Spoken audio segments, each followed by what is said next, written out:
Have you ever stopped to ask yourself how much of your life has been spent chasing the future instead of living the moment you're in? Not just trying to control work, money, or relationships, but your inner world, your thoughts, your feelings, your identity.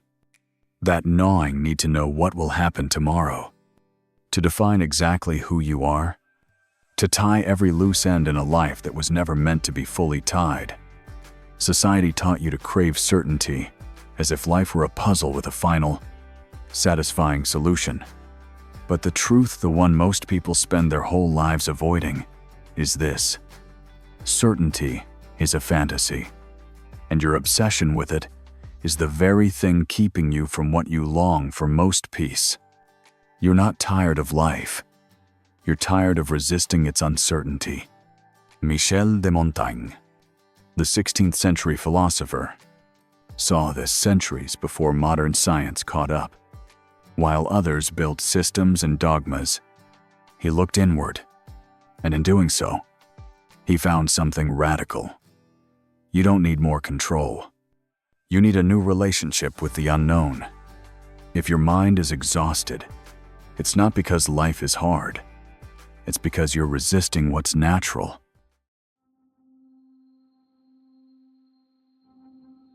In an age of dogma and grand declarations, Michel de Montaigne chose something rare. He chose to whisper.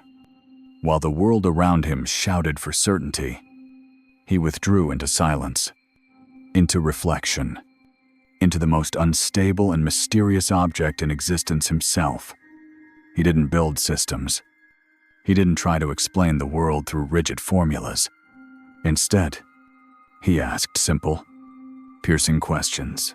What do I know? Why do I believe what I believe? Can I live honestly? In the presence of contradiction, Montaigne's genius wasn't in offering answers. It was in refusing to pretend he had them. His essays aren't treatises, they're mirrors. He didn't write to convince you. He wrote to invite you to doubt, to reflect, to look inward without flinching. In a time of intellectual armor, he practiced emotional nakedness. He admitted his fears, his inconsistencies, his private impulses and shifting moods. And in doing so, he revealed a truth, far more radical than most modern thinkers dare to touch. You don't need to be right to be wise. You just need to be honest. Contrast that with our world today, where certainty is currency, where we're rewarded for having opinions on everything, even things we don't understand. We posture, we perform, we pretend to be complete because the alternative, admitting I don't know, feels too vulnerable. But that vulnerability, that is where Montaigne begins. To him, uncertainty wasn't weakness, it was the beginning of real thought. He understood that being human means being in flux, always shifting, evolving, rethinking. And instead of resisting that, he embraced it. He allowed himself to change his mind. He admitted he might be wrong. He contradicted his past beliefs with new experiences. And in that contradiction, he found freedom. Not the shallow freedom of having no opinions, but the deep freedom of no longer being a prisoner to any single one. But Montaigne didn't just stop at doubt. He showed us what happens when you begin to live with it. We think certainty is comfort, that if we just knew what's coming next, the outcome of a conversation, the path of our career, the meaning behind our feelings, we'd finally relax. But here's the paradox. The more we crave certainty, the more anxious we become. Why? Because certainty isn't natural. It's not how life works. It's not how we work. Psychologists call this the need for cognitive closure. Our brains desire to resolve ambiguity as quickly and definitively as possible. And when we can't, we experience tension, in stress, and irritability. Our minds start spinning, searching for answers, even when none exist.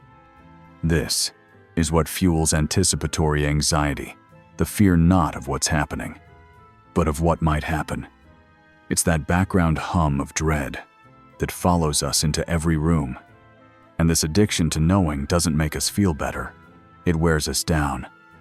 We burn out from trying to forecast the uncontrollable. We suffer from FOMO because we're terrified we'll choose wrong. We develop perfectionism because we equate uncertainty with failure. But Montaigne saw all of this centuries before modern psychology gave it names. He lived in a time obsessed with dogma, where people clung to rigid systems as shields against doubt. But he realized that the need for certainty wasn't a sign of strength. It was a form of fear. And that fear of change, of not knowing, of being wrong, was the real enemy of peace. You see, human suffering doesn't just come from what life throws at us. It comes from our refusal to allow life to be what it is. It comes from our belief that if we just plan harder, calculate better, control tighter, we'll avoid pain. But life doesn't work like that. It changes. It surprises.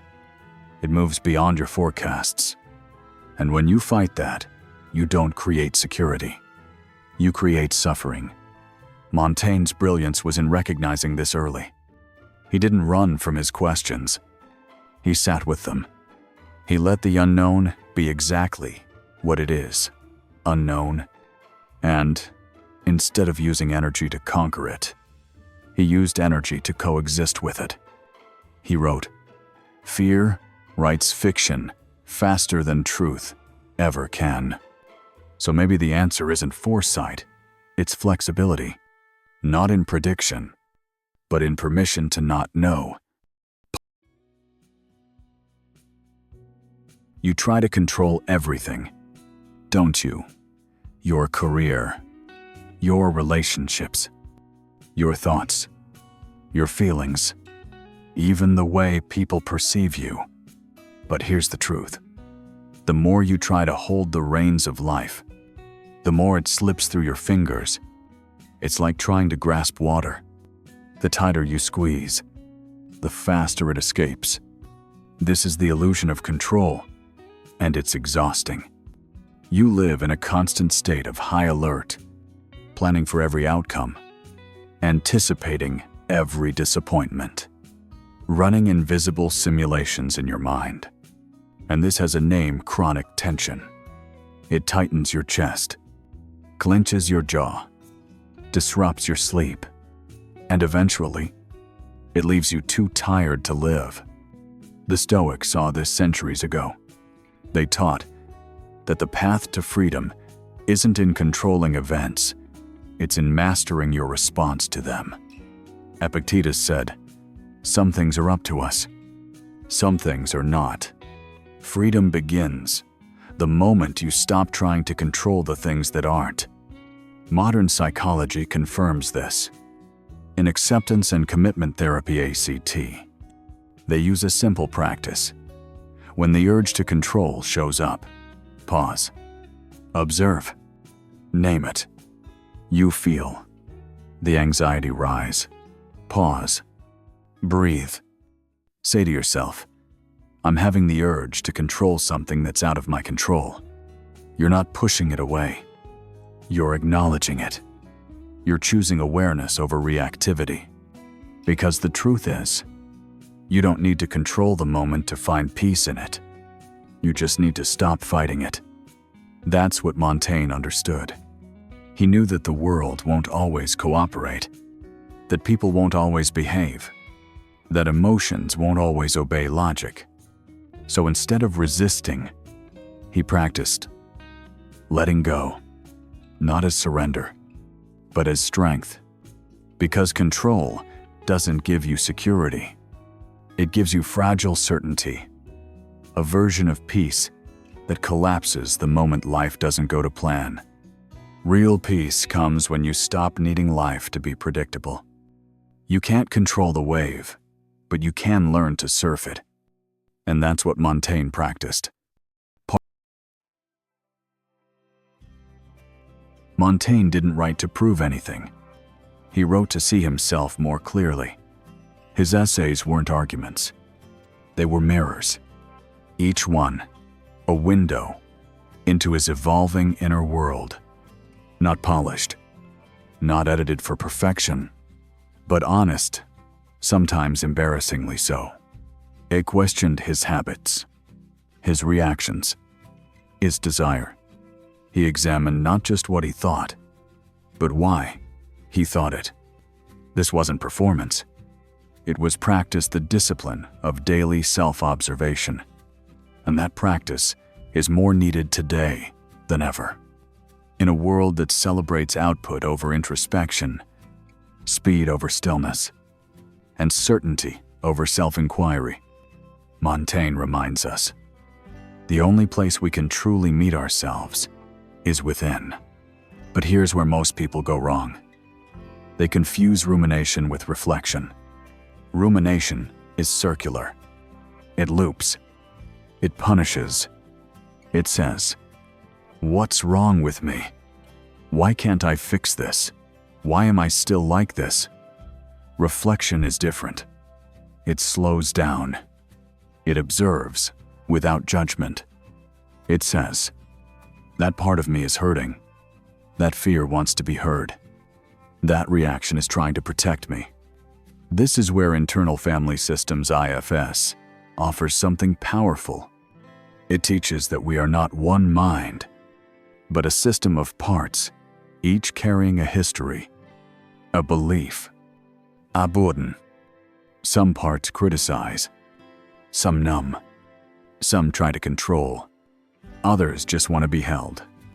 When you observe these parts with curiosity instead of shame, you create space for healing. And Montaigne did exactly that long before IFS gave it a name.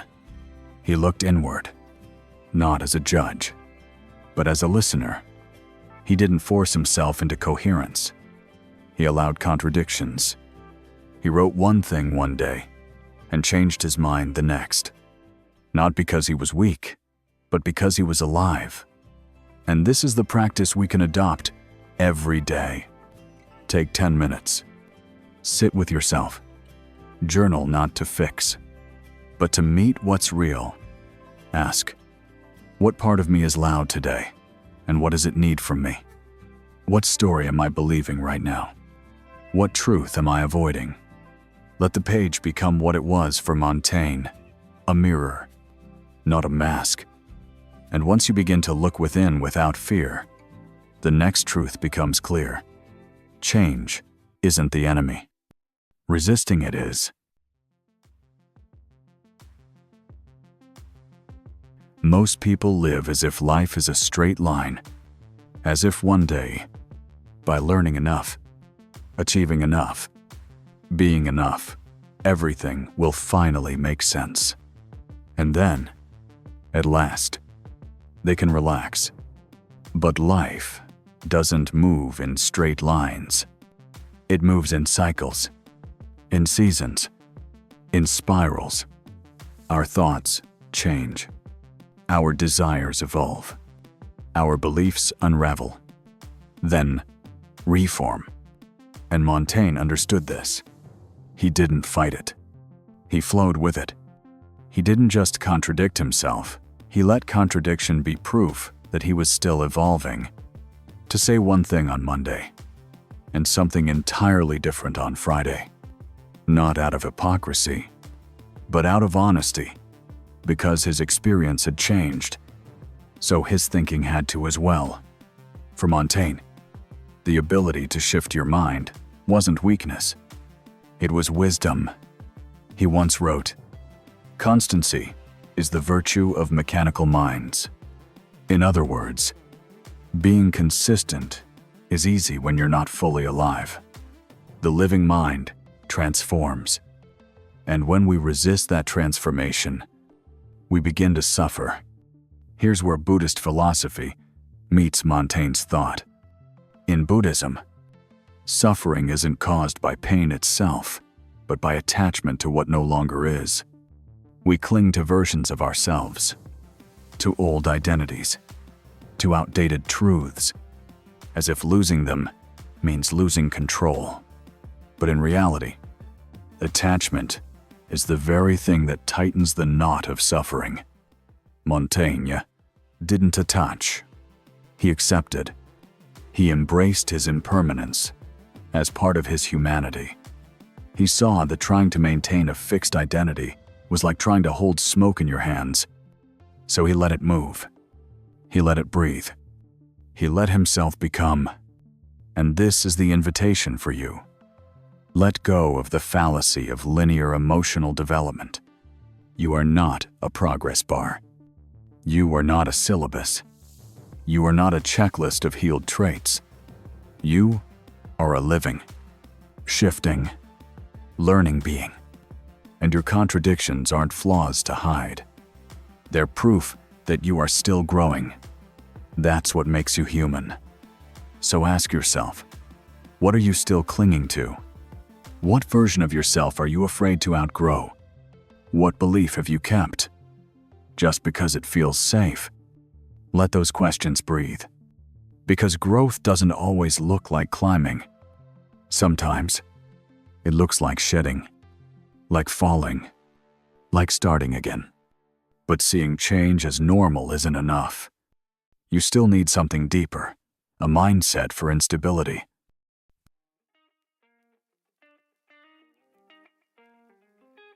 So how do you live well in a world that doesn't make sense? How do you stay grounded when everything around you and inside you is in flux? Montaigne didn't offer a system. He offered a toolkit, a set of habits, of mental rituals, to help you stay sane while being fully human. And remarkably, modern psychology has finally caught up. Let's explore his 5 essential practices and how you can use them today. Question everything, especially your own thoughts. Montaigne started every inquiry with the words, "What do I know?" This wasn't passive doubt. It was active humility. Today, we call this cognitive behavioral therapy, questioning automatic thoughts, challenging distortions, interrupting the stories that hurt us. Try this. When you feel overwhelmed, ask, is this true or just loud?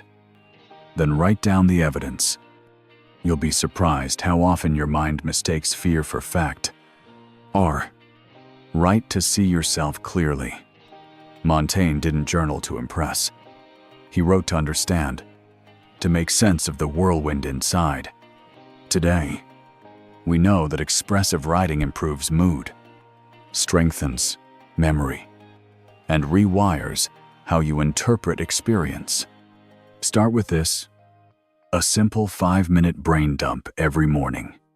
No filter, just get it out. When it's on the page, it no longer owns your mind. Laugh at your flaws. Montaigne was a master of self-irony. He mocked his fears, his failures, his vanity, not to hide them, but to disarm them. This isn't avoidance. It's cognitive reframing, changing how you relate to pain. When your inner critic shows up, try saying, "There goes that dramatic part of me again." Name it. Smile at it. Move on. Laughter is resilience in disguise. Choose solitude, not as escape, but as homecoming. Montaigne retreated to his tower, not to isolate from life, but to listen to it more deeply. Today, in a world of constant noise, intentional solitude is a form of mindfulness. Create a no-input hour once a week. No phone, no scrolling, just you, your breath, and a pen. Clarity doesn't shout. It whispers in silence. To woo, adapt like water. Montaigne didn't cling to identity. He allowed himself to shift, to evolve, to change his mind, unapologetically. This is the foundation of neuroplasticity, your brain's ability to reshape itself with every new experience. Next time something doesn't go to plan, ask, what else is possible now? That one question turns failure into flexibility. These aren't abstract ideas. They're disciplines of the mind, habits of attention, daily invitations to live with more softness and more strength. These rituals don't fix life. They free you from the need for life to be fixed.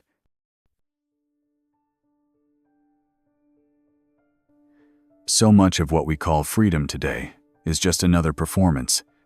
Freedom of choice, freedom of expression, freedom to be whoever we want online. But true freedom, the kind that Montaigne wrote about, it doesn't start on the outside. It begins inside, in how you relate to the unknown. Because here's the paradox. The less you need to know, the freer you become. You stop needing life to be a puzzle you can solve. You stop demanding clarity before taking the next step. You stop postponing joy until every variable is in place. And instead, you begin to show up as you are, imperfect, unfinished, uncertain but present. Montaigne didn't chase certainty. He welcomed ambiguity as a companion. He wrote, "To say I don't know is not a weakness, it is a virtue." But let's take it even further. To say I don't know is not defeat. It is transcendence. Because in that moment, you release yourself from the burden of having to be right, the performance of being wise, the anxiety of not having it all figured out. You allow truth to emerge instead of being forced.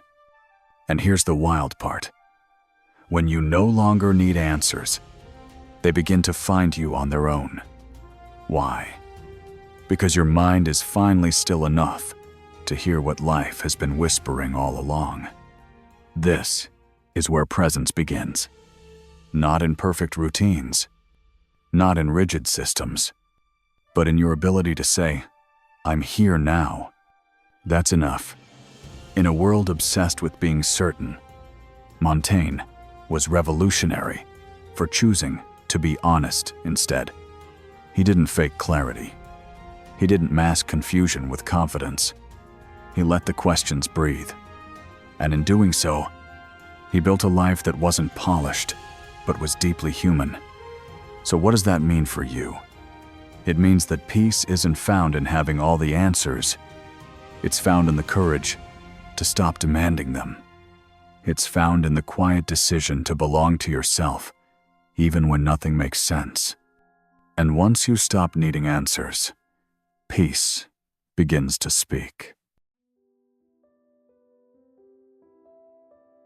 In the end, everything you've tried so hard to control was never meant to be controlled. Life isn't a spreadsheet.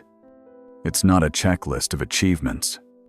It's not a neatly organized calendar that the universe will follow just because you tried hard enough. Life is a river. It curves. It floods. It slows. It surprises. And the more you try to lock it into a formula, the more disconnected you become from its beauty. Montaigne knew this. He didn't live to conquer the chaos. He lived to dance with it. He stopped needing the world to fit his expectations and started adjusting the way he moved through it. So now, I ask you, what would you do differently? If you were no longer afraid of not knowing, how would you speak? Walk. Rest. Choose if you were no longer trying to be perfect, but just present. You don't need more control. You need more capacity to live without it. And that capacity is built not through force, but through surrender, through daily moments of breathing into the unknown, of pausing before reacting, of noticing the impulse to fix everything and letting it pass. So, before you click away, before you scroll into the next thing, close your eyes, take a slow breath in, and as you exhale, let go of one small thing you thought you needed to know today. Just for now, let your nervous system exhale, because this breath, this presence, this moment is enough. Comment below, "I choose to live without needing to control."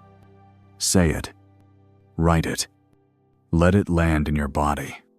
And if any part of this message made you feel seen, if something opened or softened inside you, then stay. Because this isn't the end. This is the beginning of a new kind of relationship with yourself. One that doesn't need to be certain to be real. One that doesn't need to be perfect to be profound. This journey, your journey, has only just begun.